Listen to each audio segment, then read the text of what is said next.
Hello à tous, vous êtes sur le podcast L'Art de se suffire, le podcast qui va t'aider à vivre ta propre vie comme tu le souhaites. Aujourd'hui, je vous retrouve pour un second épisode, mais avant de commencer, je voulais tout simplement vous remercier pour les nombreux retours que j'ai eus à la suite du lancement de ce podcast. Je suis hyper contente des retours que j'ai eus, du fait que ça a pu vous aider et surtout que c'est tombé au bon moment à travers de nombreux changements que vous avez tous eu et que vous traversez dans votre vie. Donc j'espère que les podcasts qui suivront seront des podcasts qui justement pourront vous aider. Aujourd'hui, on va parler du perfectionnisme, ce sentiment tout simplement qui vous pousse et qui a un réel moteur pour pouvoir justement vous perfectionner et devoir faire des choses de qualité dans vos vies et dans plusieurs aspects de votre vie justement. À chaque fois que je vous parle, j'essaye de faire en sorte que les sujets soient vastes et qu'ils puissent représenter différents sujets dans différents domaines. Donc vraiment, essayez de réfléchir à dans quelle partie de votre vie ça peut vous aider. Parce qu'effectivement, il y a des sujets où je cherche à être vraiment perfectionniste et d'autres pas du tout. Et justement, je voulais vous parler de ça parce que pour moi, dans certains cas, le perfectionnisme, ça peut être un réel handicap. Là où il peut être un moteur et peut nous drainer, dans certains cas, ça peut être un réel frein. Je m'explique. Dans certains cas, pour moi, le perfectionnisme peut nous aider parce que tout simplement, ça nous pousse à faire des choses de la meilleure façon qui soit. Sauf que dans certains cas, la perfection ne peut exister parce que tout simplement, il y a des multitudes de façons de faire cette chose. Et donc, il est impossible de déterminer la perfection. Et que si jamais on était buté à chercher cette perfection, eh bien, on pourrait attendre encore très longtemps. Je m'explique avec un exemple concret pour ma part. Par exemple, ce premier épisode que vous avez sans doute pour la majorité écouté. Si jamais j'avais cherché à être extrêmement perfectionniste, ce premier épisode n'aurait jamais été publié et donc le second par la suite n'aurait jamais été en train d'essayer d'être tourné. Pourquoi ? Parce que tout simplement, j'aurais trouvé indéfiniment des petits détails qui auraient fait que ce podcast, cet épisode-là, n'est pas parfait et qu'il fallait que je recommence à tout prix.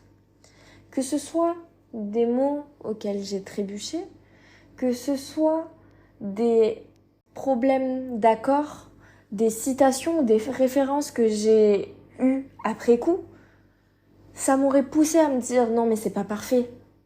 J'ai pas fait ça, j'ai pas parlé de ça, j'aurais pu dire ça, j'aurais pu faire ça de cette manière-là, j'aurais pu le dire de cette manière-là parce que peut-être que ça serait mieux. Et en fait, ça aurait été à chaque fois des choses qui auraient perturbé le moment pour publier cet épisode. Et ça m'aurait tout simplement freiné parce que à quel moment j'aurais pu m'arrêter et me dire bon là c'est parfait. Parce qu'en fait, c'est complètement subjectif. Effectivement, il y aurait eu des choses que j'aurais pu faire pour qu'ils soient beaucoup plus audibles, beaucoup mieux, mais j'aurais pu encore plus pousser et donc me dire que avec toutes les façons de pouvoir aborder la thématique que je vous ai parlé, pouvoir vous faire 100 000 et une façons, un podcast différent. Tout simplement parce qu'il n'y a pas une seule façon d'aborder un sujet, une thématique, et on peut le faire de multitudes de façons. C'est bien pour ça qu'aujourd'hui, on retrouve des millions de marques pour un même produit qui ont les mêmes caractéristiques. Le seul truc, c'est que on a joué sur des petits détails et que de manière objective, des personnes vont trouver une marque beaucoup plus qualitative et beaucoup plus parfaite à leurs yeux, alors que d'autres personnes vont en préférer d'autres. Mais en fait, c'est qu'une question de perspective et de ce que vous recherchez. Donc, c'est la même chose pour ce podcast. J'aurais pu le faire de mille et une façons, mais en fait, ça resterait juste qu'une question d'avis. Je vais vous parler aussi peut-être d'un autre exemple pour que ça puisse vous parler davantage. Et je pense que cet exemple peut parler à pas mal de personnes, parce que beaucoup de personnes sont touchées sur ce sujet. Et ce n'est autre que la quête ultime du corps parfait, du corps qui va faire que vous allez vous sentir bien dans votre peau.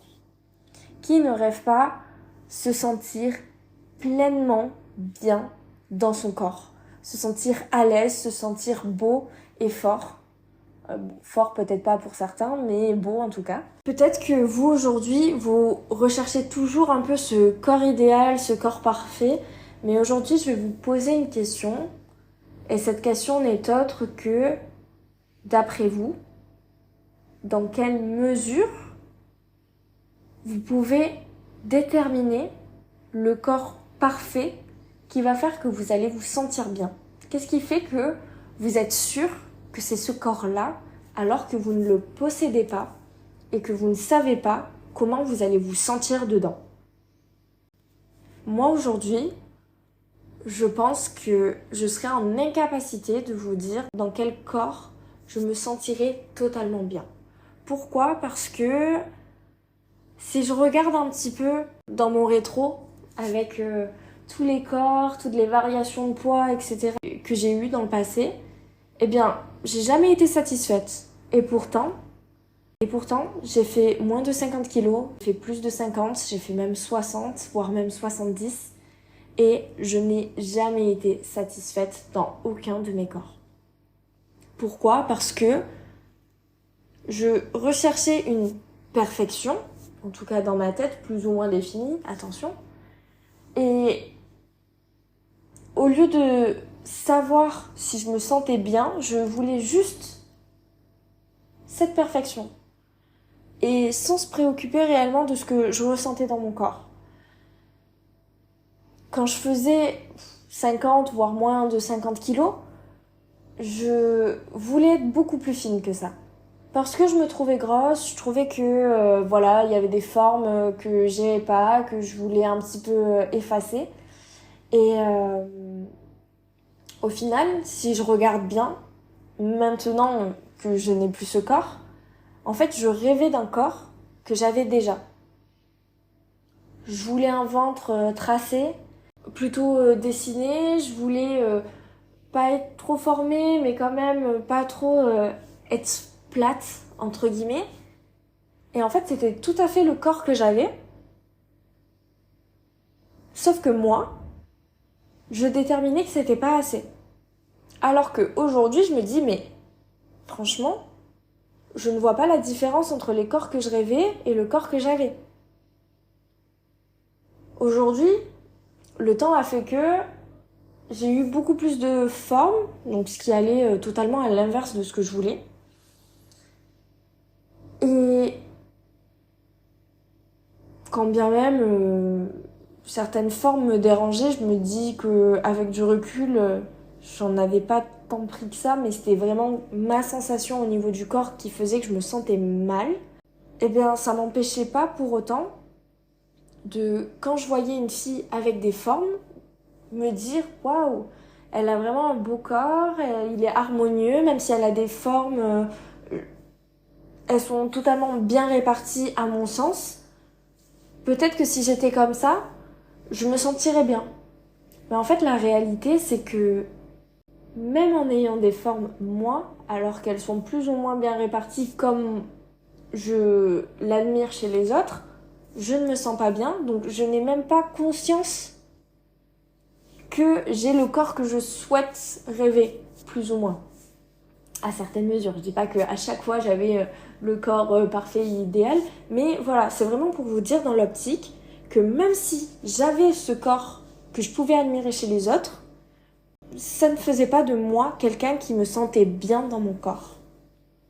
Et c'est là tout le problème, parce que du coup j'étais en perpétuelle quête de perfection à travers des gens, mais je faisais pas attention à ce que moi je ressentais dans mon corps et à me focaliser plutôt sur là il faut que tu te sentes bien, il faut que tu te sentes à l'aise. Parce que quand je faisais moins de 50 kilos et que je me trouvais grosse parce qu'en fait j'avais juste mon pli de peau qui me dérangeait et que j'estimais que c'était un bourrelet, eh bien en fait c'était juste un certain mal-être et une obsession de la perfection qui faisait que ça me freinait. Ça me freinait à me sentir bien dans mon corps et à me dire « Bon ben lâche-toi, laisse-toi vivre, t'es très bien comme tu es ».